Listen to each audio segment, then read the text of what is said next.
This is David Cowen with Careers in the Business of Law. This is the TLTF Special Edition. We're just a week away from Austin, the Legal Tech Fund, what I like to consider the Davos of legal tech in our industry. And so with me today, I'm very happy to kick us all off with James Ding, the CEO of DraftWise. I've interviewed James before. He's an ex-Palantir engineering lead, a pastry chef, a classically trained musician, and a guy who travels quite a bit. James, it's great to have you join me to kick off TLTF 2025. How are you? I'm doing great. Thanks for having me again, and great to see you.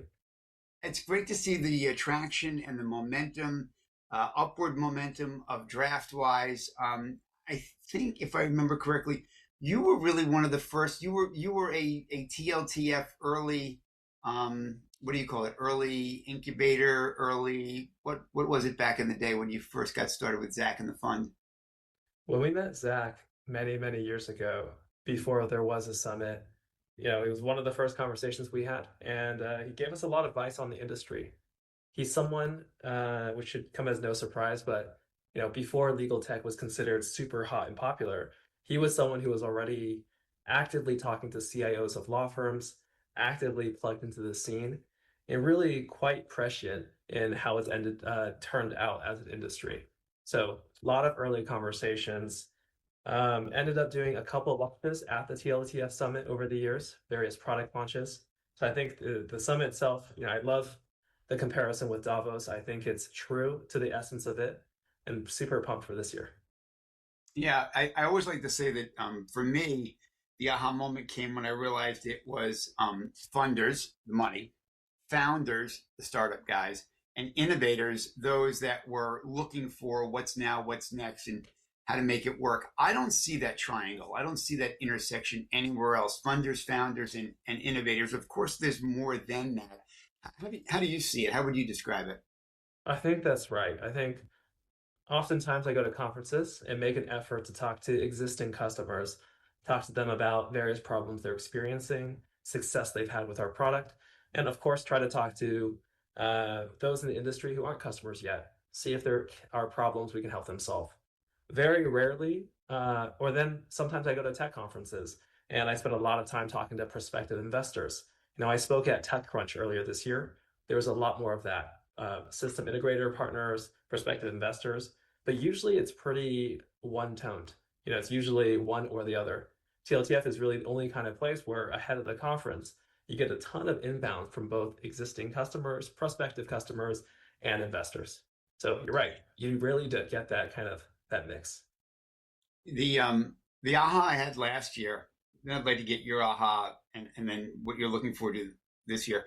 What came up for me last year, and last year was my second time there.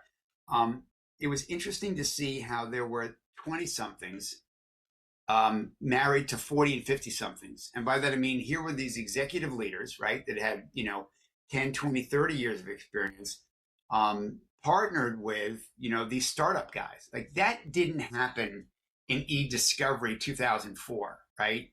There was no senior leadership. There was no executive leadership. There was no mentorship like we have today. Have you noticed that there's generational opportunities for this cross-pollination of ideas? For sure. I think we're noticing it not just in legal, but also uh, across the industry. And it's because people uh, are viscerally feeling the impact of technology and innovation that they haven't since the mobile revolution or since e-payments or digital payments. And it's that kind of universally recognized visceral reaction to technology that I think is breaking down barriers that otherwise would have kept, you know, what you call multi-generational, cross-generational crossbreeding to happen. Yeah, there's also something about the environment that Zach creates, and I don't want to get too much into that, but well, I'll get into it. So here's this environment. It's really kind of loose. I mean, it feels very authentic. As much time and effort and energy as he puts into it, it's got this authentic feel for it. But what it allows for is this mashup of ideas. I think that's kind of what I was trying to get to, was this mashup of ideas of this, there's 4 decades of experience in one place at one time, really kind of just curious. I think maybe that's kind of what I'm trying to get to is the radical curiosity that comes into this space. I was speaking with Dr. Hemalomax a little while ago, and we were also talking about that, the energy and the curiosity and the desire to be on the court. I find everybody there wants to be on the court playing. There's not a lot of spectators. Yeah, yeah, that's exactly right. And I love that you pointed out how much work Zach and the team at TLTF put into this, because it's no accident. They've assembled a group of people who have such high vested interests in interacting with the other group, right? Vendors trying to talk to customers, customers trying to talk to vendors, investors trying to talk to both of them to see both sides of the house, and each bring a unique perspective. And what Zach's done is and what the TLTF team has done is they've created this place where they control the roles that can visit this environment, and that weeds out a lot of those superficial conversations. Salespeople trying to pitch and so forth. So he's carefully curated what players are allowed on the court, and that leads to the game that you talk about. Not a lot of spectators, ton of engagement, and ton of just like unique interactions that otherwise wouldn't happen. Yeah, so true. Is there anything in particular that you're looking forward to this year? I think the really exciting thing about these conferences is by nature of who's attending and what roles are attending, you get these kinds of organic conversations that otherwise you don't get access to, right? It's the kind of conversations no one puts online. It's the kind of conversations that you could have in person, rarely, but with the right people in the room, you'll have frequently. So I'm looking forward to that, the inside baseball, so to speak. Yeah, no, I feel the same way. I don't know. Usually you go to a conference and you can set some expectations on, well, here's what I'm expecting and here's what it'll look like and these will be what I'm looking for as far as takeaways. I have no idea what the takeaway will be here. It's sort of like going into a Michelin star restaurant. Here, Zach, I'm going to give you another really good one. You ready? Like going to TLTF is like going to a Michelin star restaurant. You have no idea what the chef is prepared for you. You know it's going to be something spectacular. Explode in your mouth. That's right. That's right in a lot of ways. Yeah. Tell us just a little bit about tell us a little bit about DraftWise. For those that don't know, tell us just a little bit about DraftWise. Sure. So I used to work at a company called Palantir, and so did actually a huge chunk of my team. And what we brought was the philosophy. What we brought was the insight that actually the key to having digital transformation in your business is to use data sets you have and mobilize them better. If everyone in your organization can get access to the information they need at the time they need it, they can produce higher work quality, which in turn elevates the entire performance of the organization. DraftWise, we apply the same philosophy to legal. We connect to we integrate your your legal organization's data sets, your contracts, negotiations, deal data, client information, and we transform it, we unify it. Basically, we create a digital twin of your legal data sets so that you can use it for contract drafting, contract review, client advising clients, understanding the market, right? Imagine being able to instantly know, across the 100 mergers we've done this year, how did the market shake out? Imagine being able to analyze 100 negotiations or 1,000 negotiations and know what are the most negotiated points, what typically gets won, what typically gets lost. Imagine being able to take that information and actually use it to draft new contracts. To say, give me a buyer favorable version of a merger inspired by similar deals of this market. Or imagine being able to review contracts the same way. Generate a markup, a red line automatically on any new third-party form by saying, just reject anything we haven't accepted before and apply our standard position. And that's the kind of power and contextualization that happens if you can leverage your data to do this, as opposed to relying on humans prompting AI or coming up with rules. After our talk last year, I think it was you who dropped the term in the role forward deployed engineer, an FDE, which I don't want to say it originates with Palantir, but certainly it does. It does. So there it is. That's an FDE, and so I was like, well, what is that? I sort of wanted to look into the difference between what is an FDE compared to a consultant. We all know what consultants are. We've hired them before. We've worked with them before. We are them. We've been them. We've seen them. What's the difference between a forward deployed engineer and a consultant? Because it's pretty significant. It's a very significant difference.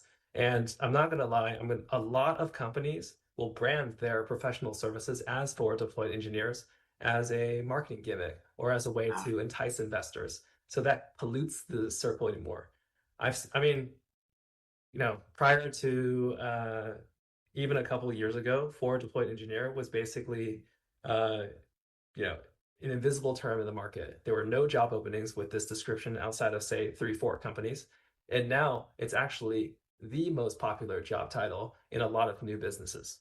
So the reason for this is because people mistake forward deployed engineering for professional services. They think that forward deployed engineering is where you just hire some people, consultants basically, to run to a client and do professional services in exchange for a larger contract. And then you could bill that off as software revenue and not professional service revenue, which it really is.